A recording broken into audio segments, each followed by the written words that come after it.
Today we're going to play a little guessing game, so let me demonstrate with my kids first. Alright, I got a question for you guys. Ready? Yeah. Okay, if I said I have a pair of shoes, would I be meaning I have two shoes, or would I be meaning that I have a pair, like the fruit pair of shoes? Two shoes, yeah, not the fruit, right? Because then I'd have pair shoes, and that'd be yucky. Huh, do you want to eat my shoes? Alright, old folks, now it's your turn. Or maybe I should say older folks, or anyone above 5.5. Yours is going to be a little bit harder, but I think you'll be able to do it. But it's a lot more important and worth looking at. So we're going to figure out what the biblical definition of forgiveness is. Because in the English language, forgiveness has two different definitions. The first is to stop feeling angry at someone or feeling resentment or bitterness when they do something wrong to us. So the first is to stop feeling angry. The second is to release them from a debt, to release someone from a debt. So I'm going to read some of the Greek definitions of forgiveness, that the definitions for Greek words that we translate as forgiveness in the Bible, and you're going to figure out which definition it refers to in the English language. Okay, so in Greek it means either to send forth, to grant as a favor, to pardon or rescue, to free fully, to release, or to dismiss. Okay, so does that sound like it's referring to definition number 1 of forgiveness, meaning to stop feeling angry, or the second definition of forgiveness, that is to release from debt?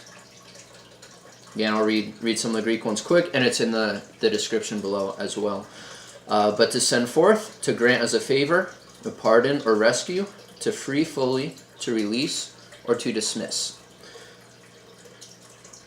So, if you guessed that it goes with the second definition of forgiveness, then you'd be in agreement with me. I think when it's referring to forgiveness, it's not saying to stop feeling angry towards someone, which Scripture does say, right? It says to let go of all bitterness. I think we'd all agree that that's a good thing. Bitterness is not going to lead to anything good. But that's not what Scripture's referring to when it says that we should forgive one another. It's referring to the second one, which is releasing from a debt, right? Like in the Lord's Prayer, forgive us our debts as we forgive our debtors. We forgive those that have wronged us, that maybe should we would be just to demand payment from, but we choose to release them from that debt, to send them forth with no consequence, to free them fully. So contrary to what our culture is teaching today, forgiveness is not just an internal mindset that we have to say, you know what, I'm gonna forgive them because that's what's really good for me, right? It'll let me sleep better at night. It'll release me from stress. So really, I'm gonna forgive you because I have my best interest in mind, right? It's the best self-help method out there is you forgive someone, which really just means you stop being angry, you stop being bitter, and that's going to be best for you, and it benefits you more than anyone. But that's not what we see in the ways that Scripture is using it. Forgiveness is something you're giving to somebody else. So it's not for your benefit. It's not a gift you're getting yourself, but it's something you're actually doing and giving to somebody else to benefit them. So knowing this, there's some different questions that come up. Can I withhold forgiveness and still love somebody? Right? Can I not be bitter but still withhold forgiveness? Or should I ever withhold forgiveness? Or are we commanded to forgive everyone unconditionally?